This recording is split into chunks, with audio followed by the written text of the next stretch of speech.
Bonsoir à tous, bienvenue sur le plateau de 8 Mont-Blanc. Nous avons 13 minutes pour faire le tour des législatives et du second tour qui a eu lieu hier soir.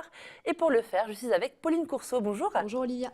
Alors on va passer directement au résultat et on passe au résultat de Haute-Savoie. Et oui, en Haute-Savoie, 6 sièges étaient dans le jeu. On va commencer avec la première circonscription. Véronique Rioton est arrivée en tête devant Annabelle André-Laurent avec 64,32% des voix. La candidate d'En Marche est donc très largement élue. Il y avait déjà un énorme écart au premier tour, donc c'est pas vraiment une surprise qu'elle soit élue sur ce second tour. Pour la deuxième circonscription, c'est Frédéric Lardet qui a été élu à 53,6% devant le député sortant des Républicains UDI, Lionel Tardy. Là, effectivement, c'est une surprise. Sur la troisième circonscription, Martial Sadier, député sortant, a été élu avec 51,5% des voix devant Guillaume Giboin de La République En Marche avec 48,5%. À noter que Guillaume Giboin était en tête au premier tour sur cette circonscription. Sur la quatrième circonscription, c'est la républicaine Virginie Duby-Muller qui s'impose avec 54,63% contre Laura Devin, 45,37%. Là aussi, Laura Devin pour La République En Marche était en tête au premier tour. Sur la cinquième circonscription, c'est Marion Lenne qui s'impose 53,66% face à Astrid Boroche, 46,34%. Astrid Boroche qui était d'hiver droite. Enfin, sur la dernière circonscription, la sixième, Xavier Roseren s'impose pour La République En Marche avec 56,51% des voix face à la députée sortante Sophie Dion qui n'obtient que 43,49% des voix. Voilà pour les résultats en Haute-Savoie sur ces 6 circonscriptions. Et puis on passe à la Savoie.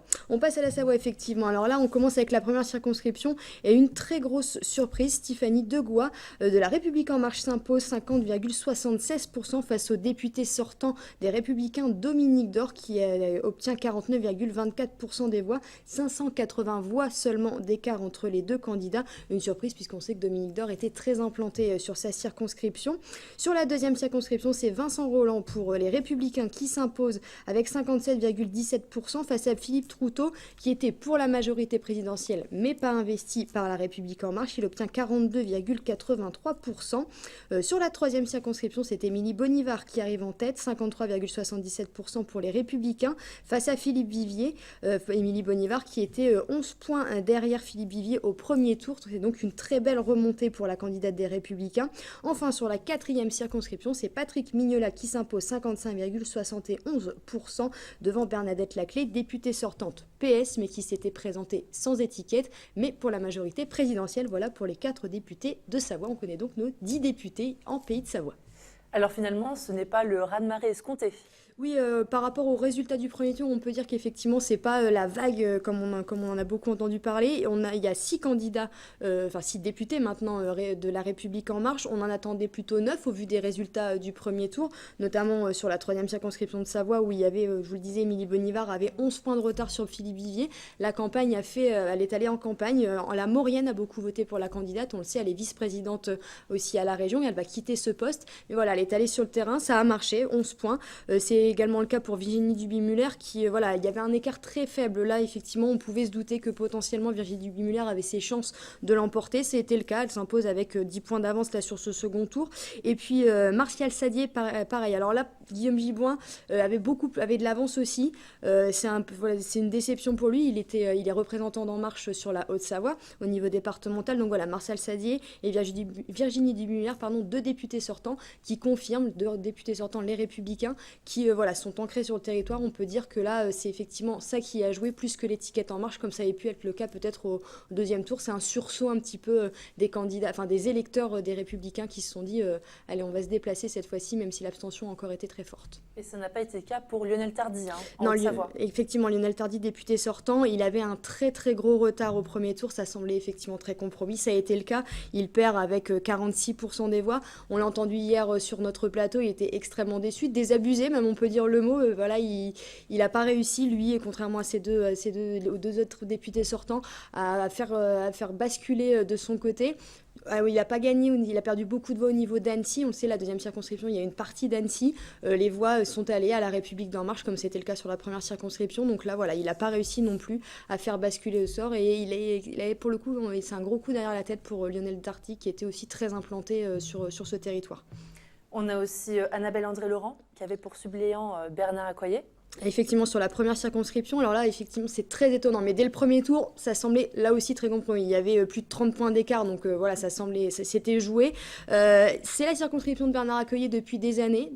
Donc là, effectivement, on pouvait se dire que Annabelle André-Laurent avait toutes ses chances. Et puis finalement, dès le premier tour, on l'a vu, ça a été une vague d'En Marche. Véronique Rioton, là, pour ce deuxième tour, c'est quand même 64,32% des voix. C'est le plus gros score pour La République En Marche sur les 2 départements. Sur la circonscription qui vote à droite, c'est un gros bastion, une grosse circonscription qui est prise par La République En Marche. C'est un petit peu à l'image de l'échelle nationale, finalement. La République En Marche qui balaye tout sur son passage, même des choses dont on n'aurait pas pensé. Et là, effectivement, sur la circonscription de Bernard Accoyer, c'est assez étonnant, on va dire. Elle avait fait aussi un très très gros score au premier tour. Elle avait aussi fait un très gros score au premier tour. Véronique Rioton, dans mes souvenirs, je crois que c'est pareil. Elle avait déjà 35 ou 40 points, presque 40 points d'avance. Elle avait même failli être élue au premier tour. Ça s'est joué à pas grand-chose. Elle avait 45% des suffrages. Donc oui, ça s'est joué même au premier tour. Là, ça aurait été une très très grosse surprise. Ça aurait été un gros coup derrière la tête si elle était élue dès le premier tour. Mais elle n'était pas passée loin. Donc c'est plutôt logique par rapport au résultat du premier tour, là, on va dire. On va passer aussi à l'abstention, qui était quand même un gros problème pendant ces législatives. Oui, notamment encore plus au second tour. En Haute-Savoie, on est aux alentours de 57%. En Savoie, on est quasiment à 60%. Il y a des circonscriptions, on est quasiment à 62% d'abstention. Ça veut dire que plus de 6 électeurs sur 10 ne se sont pas déplacés pour ce deuxième tour des législatives. C'est historique, que ce soit au niveau national ou au niveau départemental. Donc là aussi, tous les élus qu'on a rencontrés en Savoie, vous aussi également en Haute-Savoie, nous ont dit... Oui, nous sommes élus, maintenant il faut relativiser, il y a une très forte abstention, il y a une grosse attente de la part des électeurs sur ces élections. Et on doit leur montrer maintenant sur le terrain que oui, on a été élus et donc que maintenant on est on est le député de tous les Savoyards et aux Savoyards. Comment est-ce que les députés que vous avez pu rencontrer en Savoie ont expliqué cette abstention?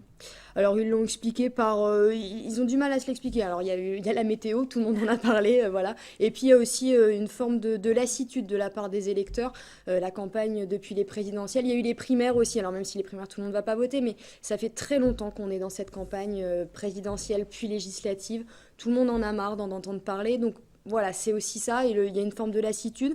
Le premier tour, La République En Marche a aussi eu une grosse vague voilà, de candidats qui arrivaient fortement en tête. Certains se sont dit que ça n'avait pas d'intérêt d'aller voter au second tour.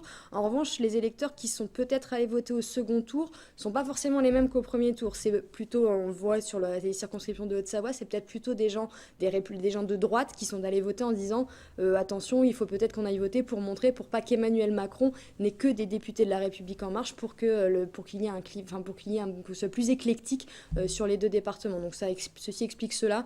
Donc voilà, mais c'est surtout la longueur de cette campagne qui fait aussi que les électeurs se sentent un petit peu voilà, on disait en aura le bol aussi et ils n'avaient pas très envie d'aller voter.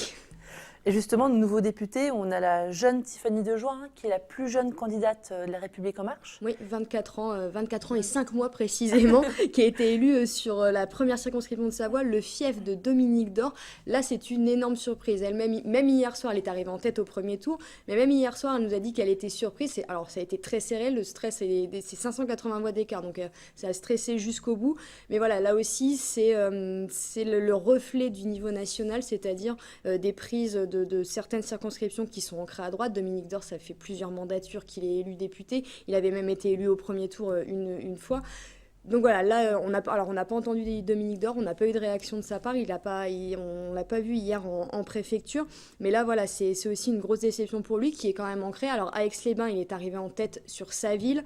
Maintenant, voilà, Tiffany Dejoie, elle est allée chercher sur le terrain, elle est allée chercher ses voix en périphérie urbaine, et voilà, elle arrive, et ce sera la plus jeune, effectivement, députée de La République En Marche, non pas de l'Assemblée nationale, mais de La République En Marche. Donc voilà, elle a hâte d'y être, et voilà, elle est jeune, elle est motivée, et donc on suivra un petit peu tout ça avec elle, parce que voilà, c'est intéressant aussi d'avoir sa vision des choses à l'Assemblée nationale. Pendant que vous parlez de ça, pendant les semaines qui arrivent, ça va être quoi leur programme? Alors là, hier en préfecture, chaque nouveau député a reçu une enveloppe dont on ne connaît pas, nous, le contenu. On les a vus partir avec leur petite enveloppe que le préfet leur a donnée. Ils ont jusqu'à vendredi prochain pour aller à l'Assemblée nationale, chercher leurs affaires, leur fameux cartable, le code, les cartes, pour pouvoir rentrer. Pour les candidats, pour les députés même, pardon, de La République En Marche, le 24 et 25 juin prochain, il y aura un gros week-end avec Édouard Philippe, le Premier ministre, pour les former Ah, parce que voilà, il y a beaucoup de gens de la société civile qui ne connaissent pas la politique, donc il faut les former, il faut qu'ils connaissent les rouages de l'Assemblée nationale face aux vieux briscards et aux vieux députés. Donc voilà, ça va être leur programme toute cette semaine, c'est plutôt voilà, mise en contact à l'Assemblée nationale, on va voir un petit peu comment ça se passe, on rencontre ses collègues, on se forme, et puis après il faudra très vite se mettre dans le bain, puisque Emmanuel Macron l'a dit, les lois vont arriver très vite, dès cet été, la loi travail, etc. Donc il y a beaucoup, beaucoup de boulot pour ces députés, novices ou non. Vous avez ressenti un certain stress chez ces députés novices? Alors non, beaucoup d'impatience, je dirais. Alors après, des novices, Patrick Mignola a été élu, Vincent Rolland, des Républicains, ils connaissent la politique, ce sont des gens qui connaissent la politique. Même Tiffany de Gouin ne connaît pas ne connaît pas cette politique, mais on les sent impatients voilà, d'en découdre pour les marcheurs, voilà, de voir un petit peu, de rencontrer. Pour les Républicains, voilà, ils sont dans la force d'opposition, ils sont dans l'opposition. Ça va être un travail qui va être constructif, ils l'ont tous dit, ils seront des députés indépendants. Pour les marcheurs, on a beaucoup entendu dire qu'ils seraient des petits soldats d'Emmanuel Macron. Eux nous disent que non, que voilà, ils seront indépendants, qu'ils auront leurs idées. Si ça ne leur plaît pas, ils discuteront, ils ne voteront pas forcément pour. Donc voilà, ça va être, c'est très nouveau. C'est une députation qui va démarrer et qui est vraiment très nouvelle, qui est inédite, notamment dans sa composition. Et on va voir ce que ça va donner. Bah écoutez, merci beaucoup, Pauline Courceau, pour tous Merci. ces détails. On espère avoir répondu à vos questions. Et puis à bientôt pour un nouveau numéro de l'invité de la rédaction.